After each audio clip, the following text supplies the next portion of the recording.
Meditation.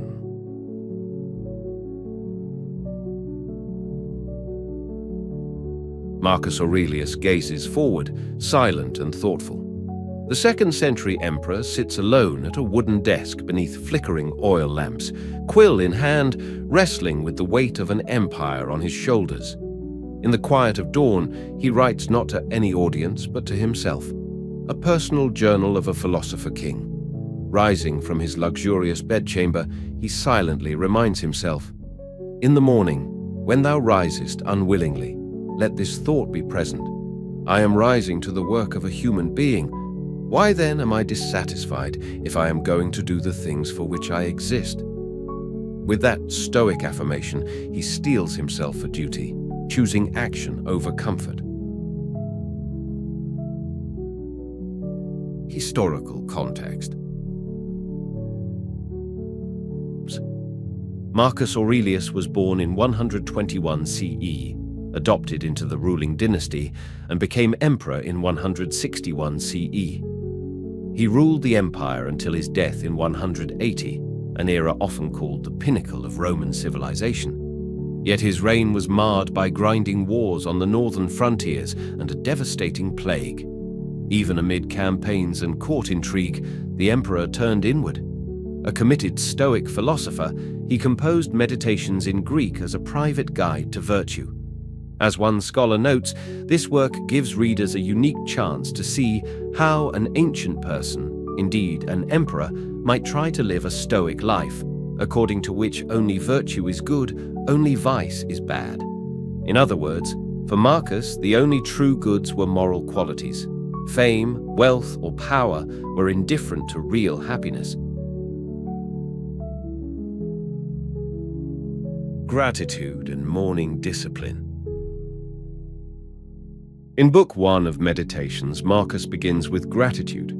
He lists the virtues he learned from family and teachers. For example, he writes, "From my grandfather Verus, I learned good morals and the government of my temper. And from his mother, he learned piety and a simple lifestyle." This first book is a roll call of appreciation, a Stoic way of keeping himself humble and thankful for every moral influence in his life. In Book 2, the emperor turns to daily practice. He imagines each morning's opening mental ritual. He tells himself he will encounter the busybody, the ungrateful, arrogant, deceitful, envious, unsocial people who plague any society. But he immediately reminds himself that they, by reason of their ignorance of good and evil, act as they do, whereas he has learned that true good and bad exist only in virtue or vice.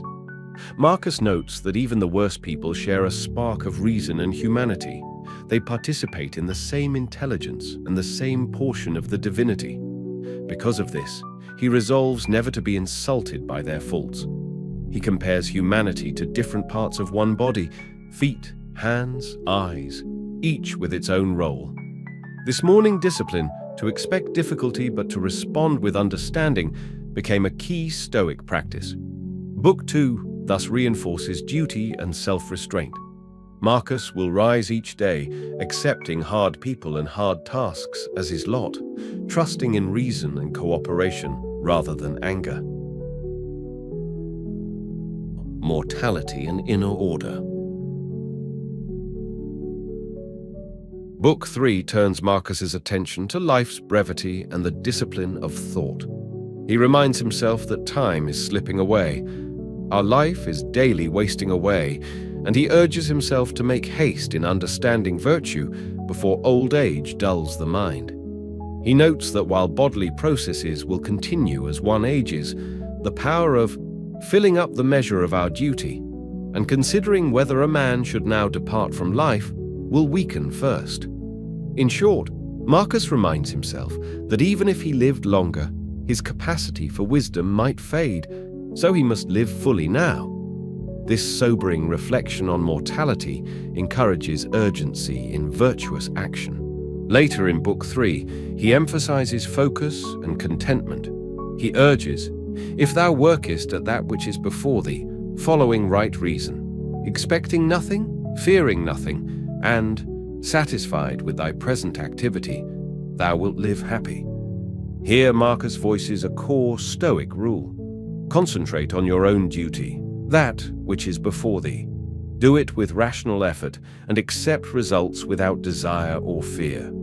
If one keeps the divine part, his rational soul, pure and returns it like a loan to the gods, he says, no one can thwart his happiness.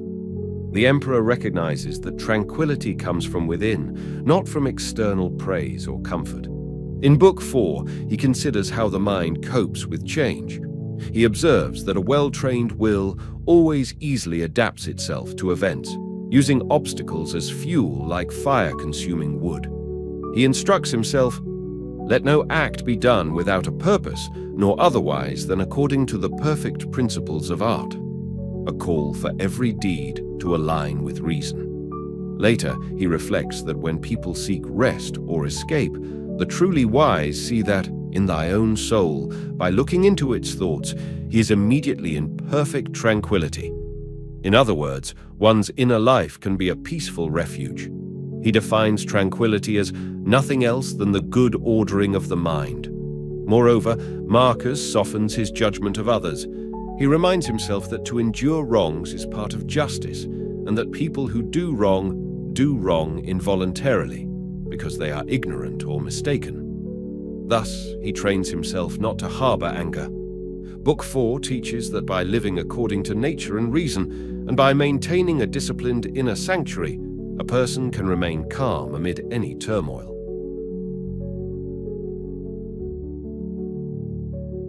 Action and acceptance. Book 5 opens with one of Marcus's most famous passages on purpose. As dawn breaks, he wakes himself with an ethical challenge.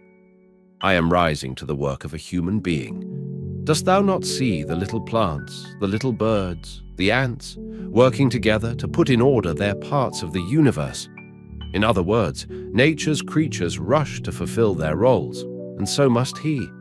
Why, he asks, am I dissatisfied if I am going to do the things for which I exist?" Marcus chides himself that if he truly loved his own nature, he would gladly perform even uncomfortable duties. This morning admonition embodies Stoic self-discipline, refusing to linger in bed beyond one's natural bounds and instead embracing work of mind and state despite inconveniences. Later in Book 5, he practices mental control. He notes how easy it is to repel and to wipe away every impression which is troublesome or unsuitable, and immediately to be in all tranquility. A simple change of perspective can calm the soul. He also writes, "Judge every word and deed which are according to nature to be fit for thee. If a thing is good to be done or said, do not consider it unworthy of thee." In other words, do what reason tells you is right, and ignore what others say or think. Marcus emphasizes that following his own principles is more important than conforming to popular opinion. In Book 6, he reflects on the cosmic order and personal equanimity. He reminds himself that the rational reason which governs the universe has in itself no cause for doing evil. All things are made and perfected according to this reason. With this trust in universal providence, he declares, "Let it make no difference to thee whether thou art cold or warm, ill-spoken of or praised, dying or doing something else. For it is one of the acts of life, this act by which we die. It is sufficient then in this act also to do well what we have in hand." Marcus teaches that even death is part of nature. One need only do one's duty right up to the end. He also advises that the best way of avenging thyself is not to become like the wrongdoer. Such lines reinforce acceptance and forbearance, refraining from hatred or spite even when wronged. Across Books 5 and 6, the key Stoic themes are clear. Do one's work diligently, even when unpleasant. Maintain inner calm by discarding upsetting impressions, and accept the natural course of events, whether coldness, insults, or death, by focusing on honest effort. Marcus repeatedly circles back to nature and reason as guides. Conclusion. The wisdom of Marcus Aurelius resonates even today. Modern leaders under stress still face busy bodies, and critics, and his counsel remains apt. He advises not to be diverted by the blame of others, but to keep straight on, following thy own nature.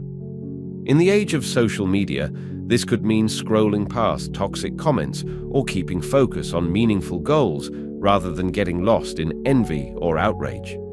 Likewise, his morning exercise of finding purpose in each day, I am rising to the work of a human being, echoes contemporary motivational messages about making the most of one's time. His emphasis on controlling one's mind is deeply relevant to stress management. Our anxiety often springs from dwelling on things outside our control, but Marcus reminds us that tranquility comes from changing our own thoughts. Perhaps most powerfully, Marcus's calm acceptance of fate encourages perspective. He reminds himself that even dying is one of the acts of life, and to meet it doing the right thing. In today's uncertain world, be it economic downturns, pandemic fears, or personal loss, this attitude offers comfort. Marcus ends Book 3 by resolving to come to his end, pure, tranquil, and perfectly reconciled to his lot. Such lines suggest a goal of mental peace that transcends circumstance. In this way, the Stoic Emperor's meditations become not just ancient words on parchment, but a mirror for any age, showing that the pursuit of virtue and inner peace is timeless.